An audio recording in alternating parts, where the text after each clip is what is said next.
In a world filled with conflict and division, is there a path that can connect us all, regardless of nationality, skin color, or belief system? A religion that doesn't demand you abandon your current faith, impose rigid rules, or discriminate against anyone? That is Buddhism, a non-discriminatory religion that guides you toward finding happiness right here in this life. When we think about religion, we often picture specific doctrines, elaborate rituals, or even conflicts between belief systems. But Buddhism is not like that. Instead of emphasizing belief in a supernatural being, Buddhism encourages you to look within, to experience life for yourself, and to discover your own answers. Buddhism doesn't require you to change your religious identity. It doesn't matter who you are, Catholic, Muslim, or even an atheist. You can still practice Buddhist principles to lead a more peaceful and fulfilling life. We will explore, why is Buddhism considered a religion for everyone? How do Buddhist principles, compassion, letting go of desires, and living in the present, transcend cultural, national, and religious boundaries? And why is Buddhism not a closed system of beliefs, but a way of life designed for all ages? The teachings of the Buddha and the mindfulness practices embraced worldwide will show you that Buddhism is not just a religion but a path anyone can walk. Stay tuned, because what you're about to learn may change how you view religion, humanity, and yourself. In the journey of life, every one of us seeks something that gives meaning to our existence. Some find it in love, career, fame, or even in faith in a supernatural being. The Buddha observed that the meaning we try to create is often an illusion. The Buddha once said, "Humans cling to the idea of God not because of truth, but because of fear of emptiness." Desire is one of the core factors driving humans to create the concept of God. People long for things beyond their control or ability to achieve: immortality, infinite power, or eternal happiness. The idea of God emerges as a solution to fulfill these desires. In many religions, God is described as an omnipotent being capable of granting all that humans wish for. This positions the concept of God at the center of desire, instead of striving to overcome limitations. People merely pray for divine intervention. However, this approach does not resolve the root of suffering. In fact, it may deepen the cycle of craving. Desire is seen as the primary cause of suffering. The Buddha taught that instead of praying to a divine being to fulfill our desires, we should release these cravings and accept reality as it is. I realized that when I prayed for good things to come from external sources, I was essentially avoiding responsibility for myself. This only left me disappointed when my prayers were not answered. Fear is another powerful factor driving humans to create God. When faced with the unexplainable or uncontrollable, people feel powerless and seek a spiritual refuge. God becomes a symbol of protection, someone who listens and eases their fears. God is constructed as an invisible shelter to shield humans from the impermanence and chaos of life. Believing in God gives people the comfort of thinking that everything happens for a reason and that they are not abandoned in a chaotic universe. Buddhism does not avoid fear but teaches how to face and understand its nature. Fear is not resolved through blind faith but through enlightenment, recognizing that it stems from attachment and ignorance. When I was afraid, I sought comfort in faith. But I realized that only by understanding my fear could I truly overcome it. The longing for God's blessings and salvation is a significant factor in many religions. People believe that by following rules, performing rituals, or praying, they can gain God's favor and improve their lives. God is often seen as a judge, deciding between good and evil, rewarding or punishing accordingly. This creates a moral system based on fear and the expectation of rewards. However, focusing on external rewards does not encourage people to deeply understand their true nature. Buddhism does not emphasize blessings or salvation. The Buddha taught that liberation can only be achieved through individual effort, not through divine intervention. He said, "Be a lamp unto yourself." I once thought that following a religion would bring me peace. But I realized that true peace does not come from awaiting rewards but from transforming within. The concept of God stems from desire, fear, and the longing for salvation. While it provides temporary comfort, it does not address the root of human problems. In contrast, Buddhism offers a more practical path, facing fears, letting go of desires, and seeking liberation from within. Questions for reflection: are you seeking God to satisfy your desires? Or have you tried confronting them? If there were no God, could you find the courage to face life and discover meaning within yourself? Nietzsche, one of the greatest philosophers of the 19th century, declared, "God is dead." He did not mean that God once existed and then died, but that in modern society, humans have gradually lost faith in God as a spiritual pillar. Nietzsche argued that without God, humans need to find meaning within themselves rather than relying on an external force. Karl Marx referred to religion as the opium of the people.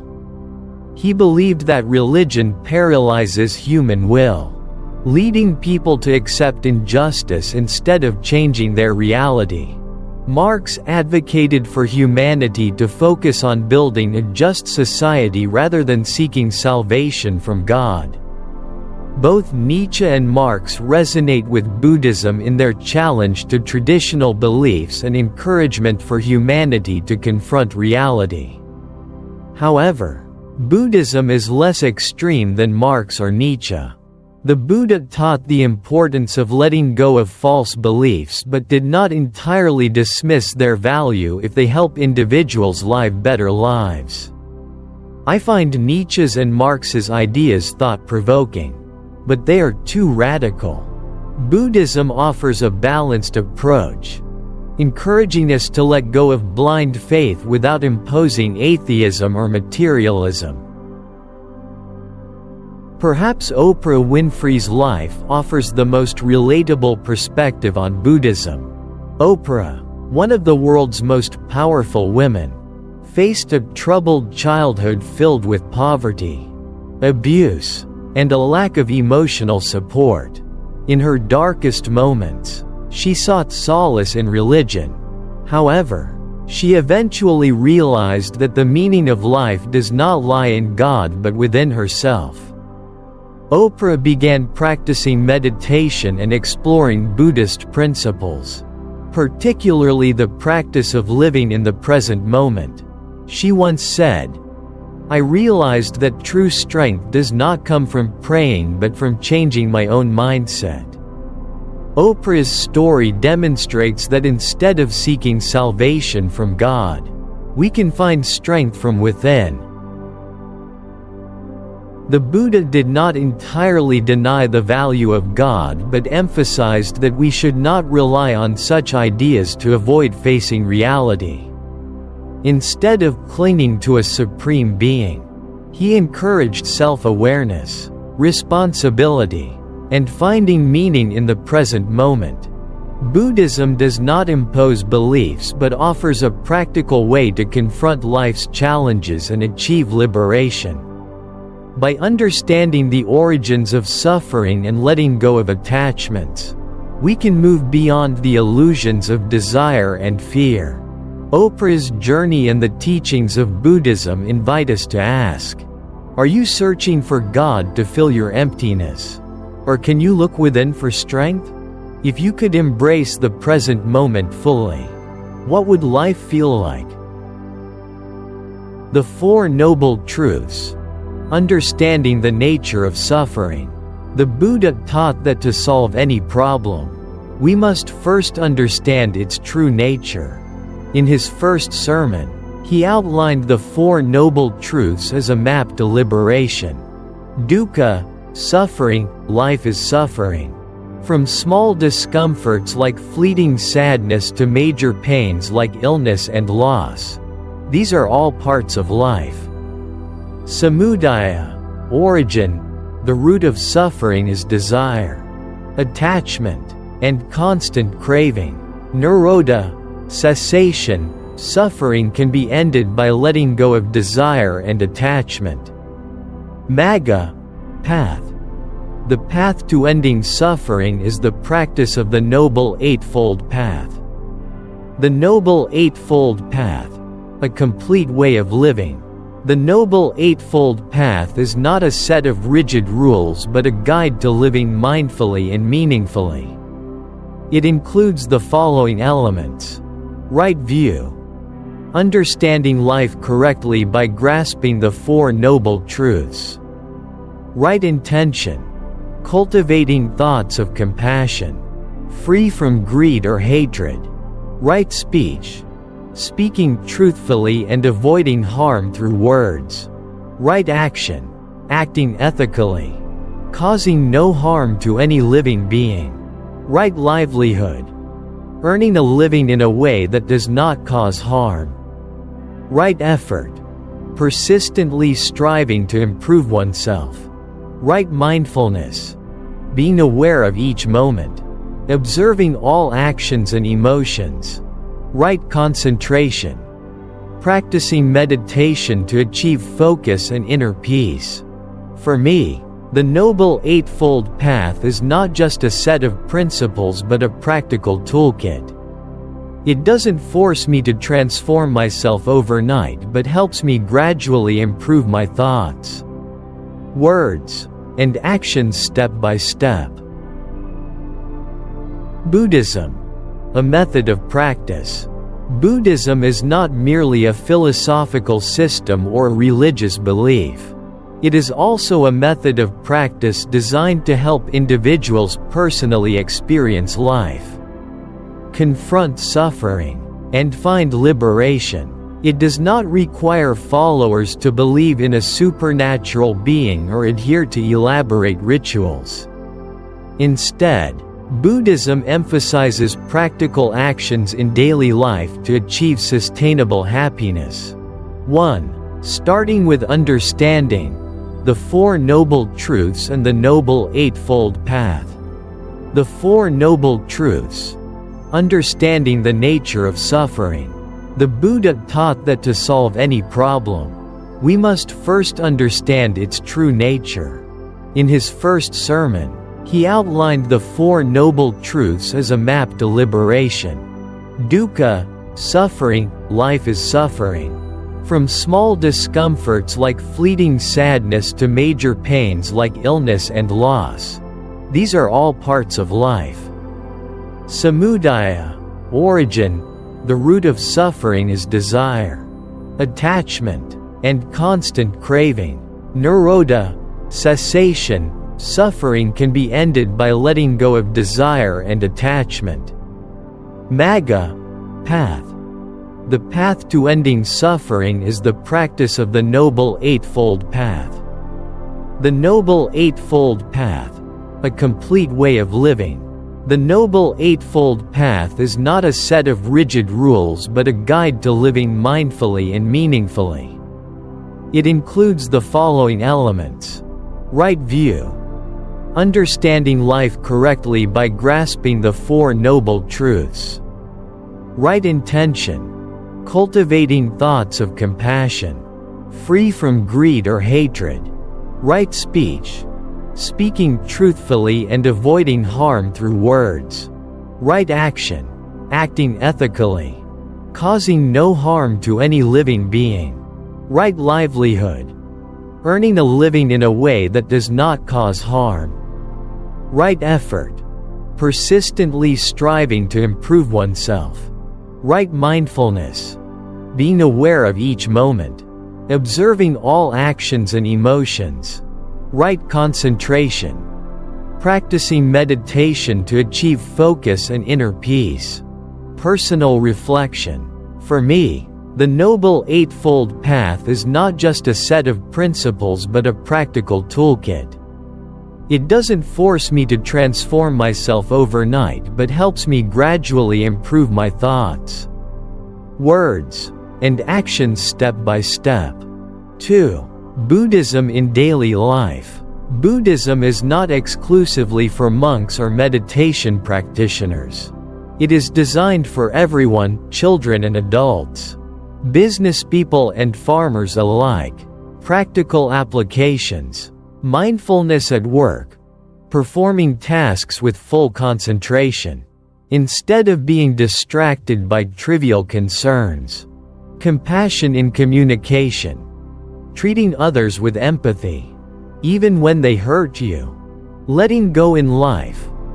Learning to accept what cannot be changed rather than trying to control everything. The Dalai Lama, a spiritual leader of Buddhism, once shared, "Happiness doesn't come from getting everything you want but from being content with what you have." He encourages people to practice compassion and mindfulness in small daily actions, like eating, talking, or even breathing. I realized that simply applying one small principle of Buddhism, like mindfulness while eating, made a noticeable difference. Food became more flavorful, and I appreciated each meal more deeply. Buddhism does not promise a heavenly reward after death but offers liberation here and now. Through the Four Noble Truths, the Noble Eightfold Path, and meditation, Buddhism provides a method for each person to confront reality, overcome suffering, and achieve peace. Try applying one simple principle from the Noble Eightfold Path in your life today, like mindfulness in your actions or speech. You don't need to change everything at once. Just practice gradually. Buddhism is not the destination but the path you can start walking right now. Buddhism is not confined by any ethnicity, region, or language. Its principles, such as letting go of desires, living in the present moment, and cultivating compassion, are universal and can be applied by anyone. Regardless of nationality, religion, or creed, I've realized that no matter who you are or where you come from, Buddhism always has a place for you. This is not because Buddhism seeks to recruit followers but because its principles are based on the universal truths of life. Anyone can practice and find meaning in the Buddha's teachings. Unlike religions that require you to believe before practicing, Buddhism encourages experimentation and self-verification. The Buddha famously said, "Do not believe simply because I say it. Experience and verify it for yourself." Other religions depend on faith in a supreme being or absolute doctrines. Buddhism emphasizes personal practice to understand the truths of life. Buddhism offers a sense of freedom. You're not forced to believe in something you don't understand. Instead, you're encouraged to look within and find your own answers. Buddhism does not conflict with other beliefs. Instead of debating what's right or wrong, It encourages individuals to live with compassion, kindness, and non-violence toward others. This makes Buddhism a highly relevant religion in today's world, where empathy is needed more than confrontation. Dalai Lama, the spiritual leader of Buddhism, once said, "My religion is very simple. My religion is kindness." Even in non-Buddhist cultures, such as in the West, Buddhism has been embraced through practices like meditation and mindfulness. In a world full of conflicts, Buddhism feels like a beacon of light, reminding us that peace doesn't come from imposition but from understanding and compassion. That's why I believe Buddhism is truly for everyone. Unlike many other religions, Buddhism doesn't require you to believe first and then practice. The Buddha said, "Do not believe just because I say it. Test it and experience it for yourself." This makes Buddhism an open method of practice suitable for everyone. Whether you are Christian, Muslim, or atheist, Buddhism is not just a philosophical system but a practical way of life. Principles like the Noble Eightfold Path, the Four Noble Truths, and meditation can be applied to daily living to reduce stress, enhance focus, and achieve inner peace. What impresses me most about Buddhism is its practicality. You don't need to change your lifestyle completely, even small steps, like focusing on your breath or letting go of minor cravings, can make life feel lighter and more fulfilling. Why is Buddhism a religion for everyone? Universality. Buddhist principles, such as letting go of suffering, living in the present, and practicing compassion, transcend culture, nationality, and religion. Practicality. Buddhism doesn't demand blind faith but encourages personal experience. Harmony. Buddhism doesn't confront other beliefs but seeks reconciliation and understanding in society. Non-imposition. You don't need to abandon your existing faith to practice Buddhism. It's not an exclusive religion, but a way of life. Buddhism is a path for all. Buddhism is not merely a religion but a way of living that is accessible to everyone. Everywhere, at any time. It doesn't compel you to believe but simply shows you how to free yourself from suffering and find peace from within. In a world that is becoming increasingly complex, Buddhism is not only the answer to spiritual questions but also a solution to real-life challenges. Take a week to slow down, practice a simple meditation, or let go of one small thing you're clinging to. You'll find that whether or not you believe in God, Buddhism can be your companion on the journey to a happy and meaningful life.